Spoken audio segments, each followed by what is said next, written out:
for a coffee in Starbucks, as you do on a sweltering day.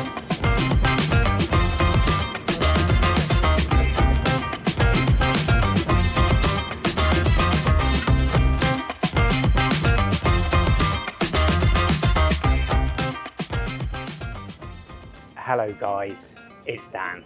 Welcome back to the channel. As you can see, I'm here in JBR, Jumeirah Beach residence, and I'm sweltering. So I've just come for a coffee in Starbucks, as you do on a sweltering day.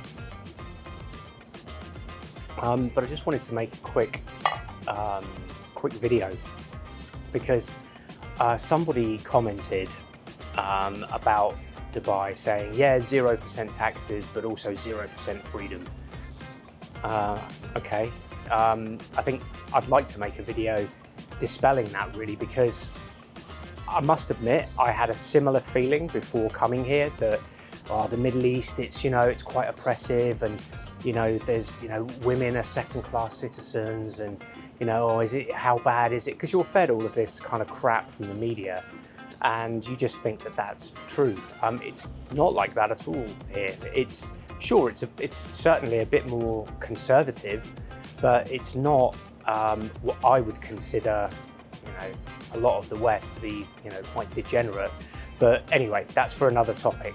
That's for another video. But yeah, it's not oppressive here at all. It's actually one of the more liberal emirates out here.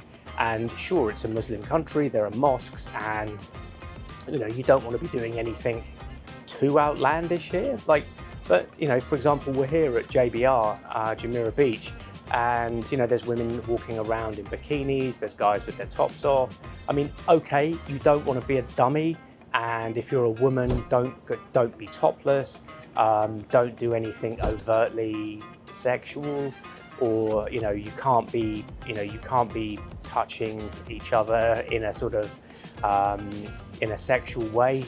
So you can't be doing any of that. But then, do you really want to be doing that at the beach? I don't know, maybe you do want to be doing that at the beach, but if you do, don't come to Dubai.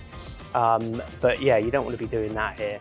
And Dubai is actually, if you're a woman and you're watching this, or you're a guy and you have a wife or a girlfriend or a daughter or something like that, and you think, I don't want them going to the Middle East, it's it's dangerous. Honestly, Dubai is probably the safest place I've ever been in my life. For women, it is incredibly safe. There's no assaults here, there's no crime, there's so little crime that it's insane. You can literally walk around at 3 a.m. alone and nobody's going to bother you. The streets are clean, there's police, there's, it's just a totally different world to what you're used to in the West.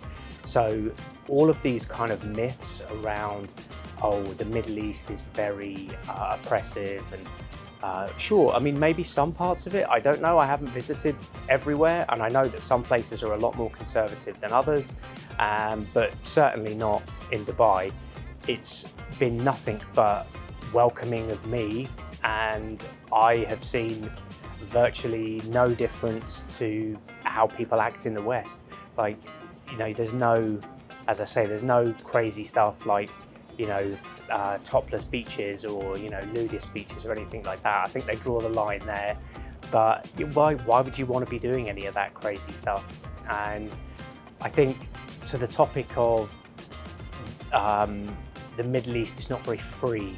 You can't say what you want. You can't do what you want. Well, I mean, have you seen what's going on in the US and the UK at the moment? This sort of cancel culture, and people were arrested for, they got 20 months in jail for writing hurty words on Facebook. What the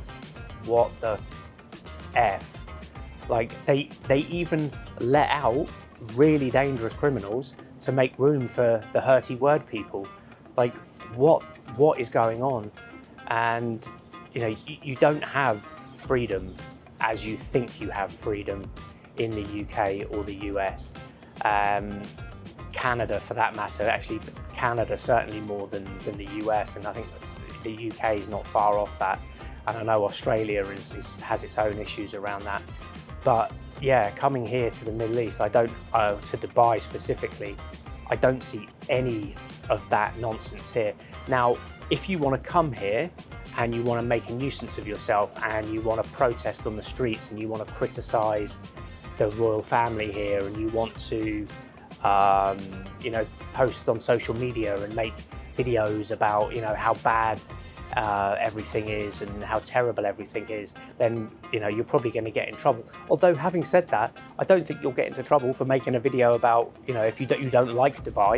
I think there's nothing wrong with that at all, and nobody's going to have a problem. But if you start criticising the royal family and things like that, I think you'll probably end up getting told off for that. But, you know, why would you want to come here and do that? I don't understand why you would do that. It's just not that sort of place. You come here either on holiday or as I've done, as kind of an expat to move out here for tax and business purposes. So yeah, I think why you would want to do any of that, I have absolutely no idea. So my conclusion to all of this is I would say Dubai in many, many ways is actually a lot freer than the West. And you don't see it and feel it until you get here. Now, in one of my other videos, I'm not sure I fully explained it, and I'm not sure I can fully put it into words, but it's because it's more of a feeling than anything else, which I know is a bit airy-fairy, but being here feels lighter. It feels less oppressive. Like, if you've seen the movie V for Vendetta, Britain feels a little bit like that. It feels just a little bit dystopian, and just that, I don't know, maybe because I'm too close to it, maybe because I just grew up there, and, you know, you always see the negative in things, don't you, when you spend a long time somewhere. But coming to Dubai has been a real eye-opener for me in terms of having like a mental cleanse almost, and understanding that I was living in a very unhealthy way, like a mentally unhealthy way. I had terrible anxiety, suffered with, you know, depression and stuff like that. I'm not saying I'm cured of all that, but it's really lifted since being here. And I don't know whether that's the sunshine or whatever, but I think it's the atmosphere here. Just, there's a lot less oppression. Everything is so geared up to actually succeeding in business, and as I mentioned in a previous video, everything, they want to talk about how everything can be done, not how things can't be done, and it's so refreshing. But anyway, if you are a business owner and you're thinking of getting out of the UK and you have the means, motive, opportunity, you know, all of those things, then you should seriously consider coming out here. I have a number of friends who are actually making the move as well. They were sort of toying with the idea. For me, it was relatively straightforward. I don't have a wife and kids, and I didn't really have a huge amount of ties other than the business, and all of the staff for the business are remote anyway, so it makes no difference. I didn't need to be in the UK, but I understand that if you have a family and kids and they're in school and, you know, all of this kind of stuff, you can't just kind of get up and leave, but you can. If you're in a position to do it, I urge you to come over here, maybe even just spend a month and just soak it up and see what it's like. I've mentioned this in all my videos, but the people that I recommend are GenZone. You can book a call below with them. Kevin and Cheyenne, who run that business, I know Kevin very well, and they are superb. Like, I cannot say a bad word about them in terms of the level of service, and it really feels like you've spent a lot of money on the service and everything is just taken care of. You're kind of, you know, you're mollycoddled a bit. So, you know, I needed that. And especially when you arrive in Dubai where everything's alien and you don't know how anything works, having somebody there that's on hand that is literally a minute away on WhatsApp, because they always reply.